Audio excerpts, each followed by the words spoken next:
Olá, graça e paz do Senhor Jesus, tudo bem? Bem-vindo e bem-vinda de volta ao canal para edificar. Irmão André Carvalho aqui, para a glória de Deus, mais uma vez, para trazer mais uma palavra para o nosso crescimento espiritual, nossa edificação, nossa compreensão dos textos bíblicos que nós lemos. Você já ouviu essa palavra, Maranata? Geralmente associam essa palavra, Maranata, ao restante, a uma frase restante, uma frase complementar. Ora vem, Senhor Jesus.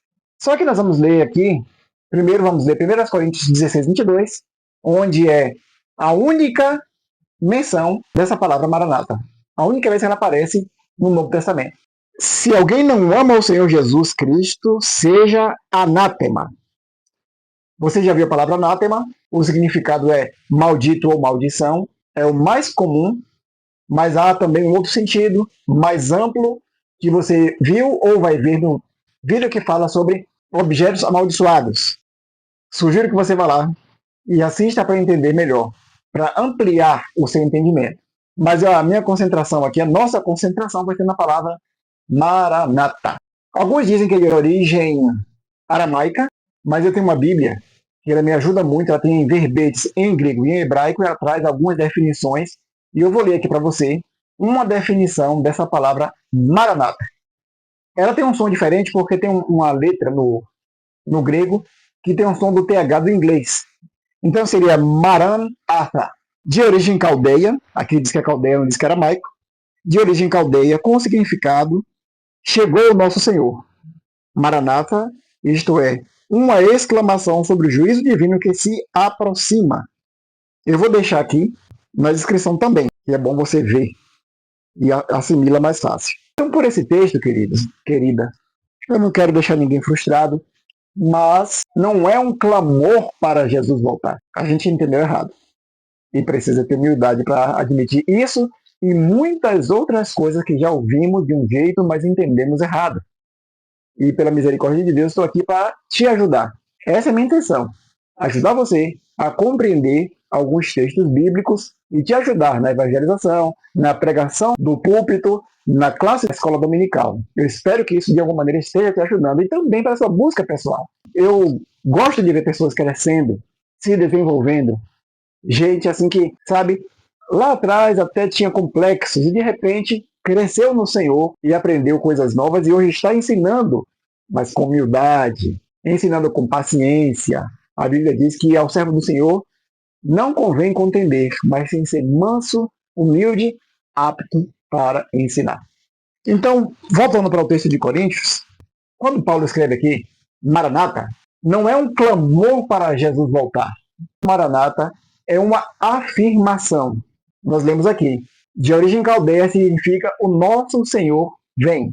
A gente não pode incluir na palavra Maranata um elemento que não tem. Ou seja, nessa palavra Maranata aqui, usada por Paulo nesse texto, não tem o nome de Jesus.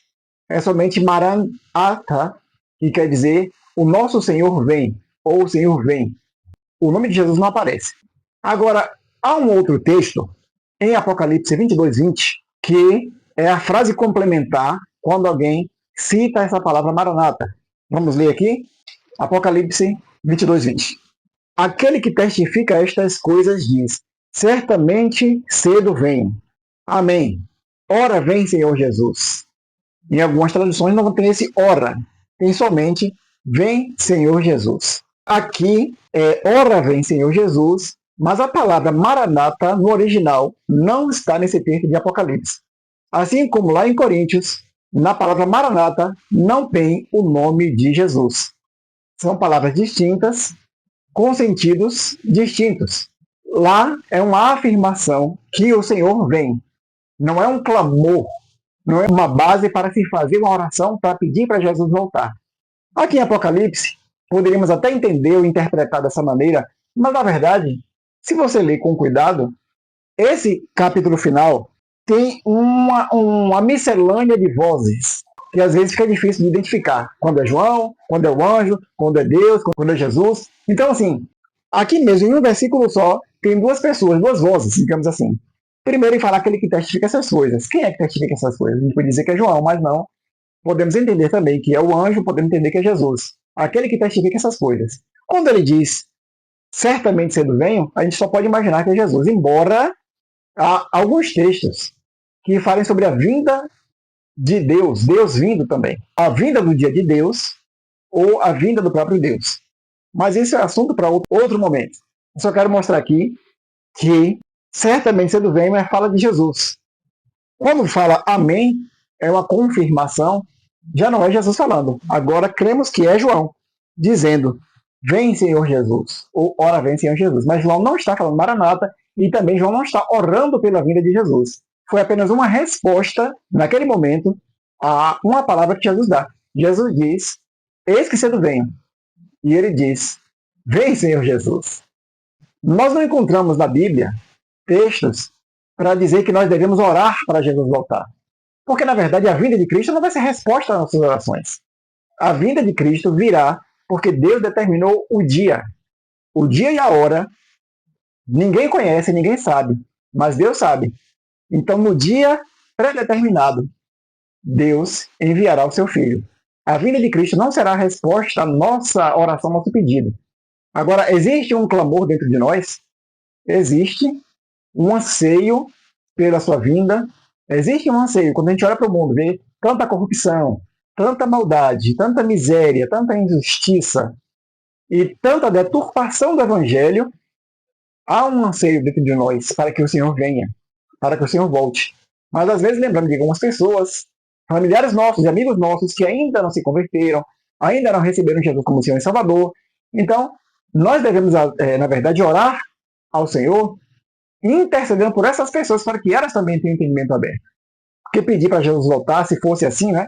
A gente orar para Jesus voltar e Jesus respondesse, seria bom para nós. Um alívio para nós. Mas aqueles que ainda não receberam Cristo.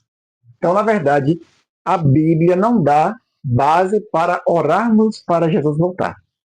Se o que eu estou falando vai frustrar alguns, me desculpe, mas Maranata não é um clamor para Jesus voltar. É uma afirmação de que ele vem. E ele vem julgar as nações, como o salmista diz. E como eu falei sobre o nosso anseio, vamos abrir segunda carta de Paulo a Timóteo, capítulo 4, versículo 8. Nessas cartas, na primeira e na segunda, Paulo mostra um panorama nos últimos tempos, que é o que a gente está vendo hoje. Vendo corrupção, violência, ingratidão, falta de empatia. Aí no capítulo 4, versículo 8, ele diz, desde agora, a coroa da justiça me está guardada, a qual o Senhor, o justo juiz, me dará naquele dia. E não somente a mim, mas também a todos os que amarem a sua vinda. Nós amamos a vinda de Cristo. Nós esperamos por esse dia. Nós só não pedimos para que ele venha porque a sua vinda não será resposta a uma oração, mas ao plano perfeito de Deus. Jesus virá no tempo certo. Nós hoje devemos orar pelos que ainda não se converteram e continuar anunciando que ele vem. Anunciando a sua volta, o seu retorno glorioso, quando ele virá entre as nuvens dos céus com grande poder e glória. Espero que você tenha entendido que não é uma base para orarmos para Jesus voltar, mas é uma afirmação de que ele vem. E a palavra lá, em Coríntios 16, 22, não se repete em Apocalipse. Lá é Maranata, o Senhor vem. Aqui é uma resposta de João, ora vem Senhor Jesus. Mas aqui não tem Maranata, e lá em Maranata não tem o nome de Jesus. Espero que você entenda e tenha abrido seu entendimento para isso e que você esteja pronto e esperando, amando, esperando esse dia. E eu espero você no próximo vídeo. Que Deus te abençoe.